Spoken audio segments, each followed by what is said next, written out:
Rolling. I'm honored to be interviewed by Alex Jones, a truth seeker, fighting for justice in America. Now he's charming me. It's getting me all smiling. So the ultimate goal that these people have in mind is the goal to create a one-world government run by the banking industry, run by the bankers, and they're doing it in sections. The European currency, the euro, and the European Constitution is one part of it. Now they're trying to do it in America with the North American Union, right? And they want to create a new currency called the Amero, right? And the whole agenda is to create a one-world government where everybody has an RFID chip implanted in them. All money is to be in those chips, right? There'll be no more cash. And this is getting me straight from Rockefeller himself. This is what they want to accomplish. And all money will be in your chips. And so instead of having cash, anytime you have money in your chip, they can take out whatever they want to take out whenever they want to. If they say you owe us this much money in taxes, they just deduct it out of your chip digitally. Total control. Total control. And if you're like me or you, and you're protesting what they're doing, they can just turn off your chip. And you have nothing. You can't buy food. You can't do anything. It's total control of the people. And that chip's connected to a database that has your purchasing records, what you do, what everything, you sell. Everything is in there, you know? And so they want a one-world government controlled by them, everybody being chipped, all your money in those chips, and they control the chips, and they control people. And you become a slave. You become a serf to these people. That's their goal. That's their intentions. Aaron, can you be specific about when you met Rockefeller, how it happened in these discussions? I met Rockefeller through a female attorney I knew who called me up one day and said, one of the Rockefellers would like to meet you. I had made a video called Mad as Hell, and he'd seen the video and wanted to meet me and knew I was running for governor of Nevada. So sure, I'd love to meet him. And I met him, and I liked him, and he was a very, very smart man. And we used to talk and share ideas and thoughts. And he's the one who told me 11 months before 9/11 ever happened that there was going to be an event. Never told him what the event was going to be. But there was going to be an event. And out of that event, we were going to invade Afghanistan to run pipelines from the Caspian Sea. We were going to invade Iraq, you know, to take over the oil fields, establish a base in the Middle East, and make it all part of the New World Order. And we'd go after Chavez in Venezuela. And sure enough, later, 9/11 happened. And I remember he was telling me how how you're going to see soldiers looking in caves for people in Afghanistan and Pakistan and all these places. And there's going to be this war on terror, which is no real enemy. And the whole thing is a giant hoax, you know, but it's a way for the government to take over the American people. He told you it was going to be a hoax. Oh, yeah. Oh, yeah. There's no question. He says, there's going to be war on terror. And he's just laughing. There's no... Who are we fighting? I mean, why do you think 9/11 happened and then nothing's happened since then? Do you think that our security is so great here that these people who pulled off 9/11, who were able to, can't knock down another plane? Come on, it's ridiculous. 9/11 was done by people in our own government and our own banking system to perpetuate the fear of the American people into subordinating themselves to anything the government wants them to do.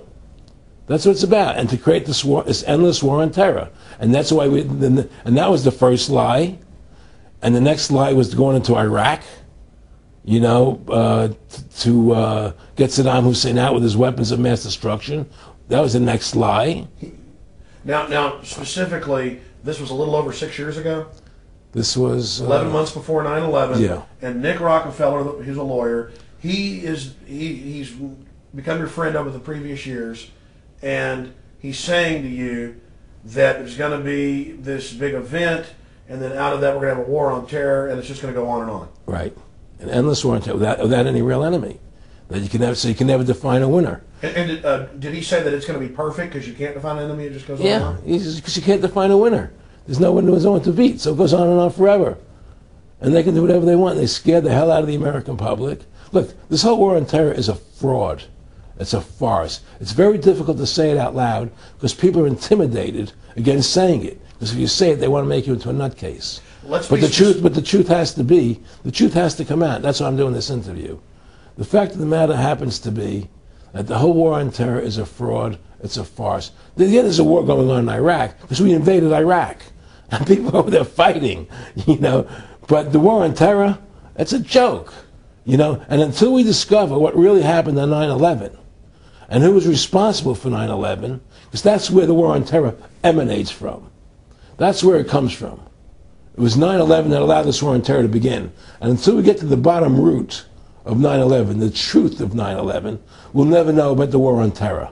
Aaron, you said that he was, and I think it's important, and I know this about the Rockefellers from Dr. Dennis Cuddy and many others who literally, you'll be 20 years old in a lunch line at college, and there's David Rockefeller. And they're experts at recruiting and getting what they call players, and that clearly he was, I want to make it specific and just get you to reiterate what you said last night about you got 30% of the vote, you were having an effect, you made mad as hell, they knew that you'd started the Constitution Party, they knew that you were somebody who was taking action and getting things done, you'd already made some big films, had a lot of other successes, so they were trying to recruit you, and didn't it come down to the point of, hey, we are here to recruit you, and don't worry, your chip's going to say, don't mess with us, you know, this guy's don't touch. Yes, that did happen. I was definitely being recruited. But it's more subtle than that. Well, in your words, just go through the process, and then what he said to you. Well, what it is remember, we were friends, and he used to come to my house a lot. We'd have dinner, we'd talk, and he'd tell me about business investments, how you get involved in, you know, or they would help me with this business investment or that business investment. And was I interested in joining the Council on Foreign Relations? You know, I would have to get a letter to join them, but was I interested in that? And you know, just stuff, you know, leading you on. And I used to say to him that I never really did that because that wasn't where I was coming from. You know, as much as I like you, Nick, you know, your ways and my ways, we're on the opposite side of the fence. You know, I don't believe in enslaving people. You know, and he would come back with, "Oh, I do." Or? Well, it would be more like it's better for them. Well, it's more like, you know, how do I put it? It was like, what do you care about them? What do you care about those people? What difference does it make to you? Take care of your own life. Do the best you can for you and your family. What do the rest of the people mean to you? They don't mean anything to you. They're just serfs. They're just people. You know, it was just a lack of caring, you know, and that's just not who I was. It was just sort of like cold, you know. It was just like cold, you know. And I used to say to him, what's the point of all this? You have all the money in the world you need. You have all the power you need. What's the point? You know, what's the end goal? And he said the end goal is to get everybody chipped, to control the whole society, to have the bankers, the elite people, you know, the bankers and some governor controlling the world. And I said, do all the people in the Council on Foreign Relations believe this way you do? He said, no. You know, most of them believe they're doing the right thing. A lot of them believe it's better off being socialistic. You know, we have to convince people that socialism is really capitalism. Because America's becoming a socialist country. It's a communist country today. Well, one of the things they told me was that he was at the house one night, and he would talk, and he started laughing. He said, "Aaron, what do you think women's liberation was about?" And I said, I had pretty conventional thinking about it at that point. I said, I think it's about women having the right to work, getting equal pay with men, just like they won the right to vote, you know? And he started to laugh. He said, "You're an idiot." And I said, "Why am I an idiot?" He said, let me tell you what that was about. We, the Rockefellers, funded that. We funded women's lib, you know? And we're the ones who got all over the newspapers and television, the Rockefeller Foundation. He says, and you want to know why? He said, there were two primary reasons. And one reason was we couldn't tax half the population before women's lib.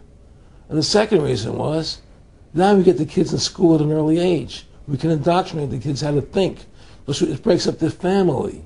The the kids start looking at the state as the family, as the school, as the officials, as their family, not as the parents teaching them. And so those are the two primary reasons for women's lib, which I thought up to that point was a noble thing. You know, when I saw their intentions behind it, where they were coming from when they created it, the thought of it, I saw the evil behind what I thought was a noble venture. Aaron, did you know that Gloria Steinem, in one of her own books, now admits the CIA funded Ms. Magazine? No, I had no idea about that. No, I never heard that. Yeah, we're gonna. CIA funded Ms. Magazine? Funded Ms. Magazine with the stated goal of taxing women and breaking up the family. No kidding.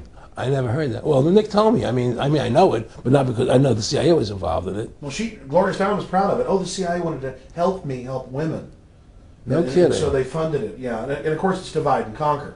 Right. And what they do is they focus in, obviously, on real problems. Women were getting shafted in many ways, but the elite wasn't planning to help them. They were planning to really shaft them and take men away from them. Look at what they did with black families. You only had about 10% illegitimacy 50 years ago in black communities, and now it's over 90%. And look at welfare. You were going to give you some money, but you can't have a man in the house.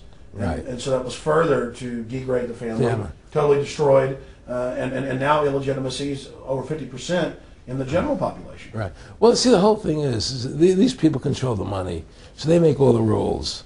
You understand? And they put whatever rules they want into effect. And the truth is, America has really become a socialist, communistic country. And everybody says it's a capitalistic country. It's not a capitalistic country. You know, how could it be capitalistic when you have a central bank? That's the first. It can't be. You know, It's a planned economy. It's a planned economy. It's a phony. If they want to create prosperity, they just print dollars. They just make dollars or put digits into the economy, and now you have prosperity. You don't have real prosperity. You don't have real manufacturing. You just have money being injected in. It's an infusion of credit, Which only makes the government go into more debt. Into more debt. My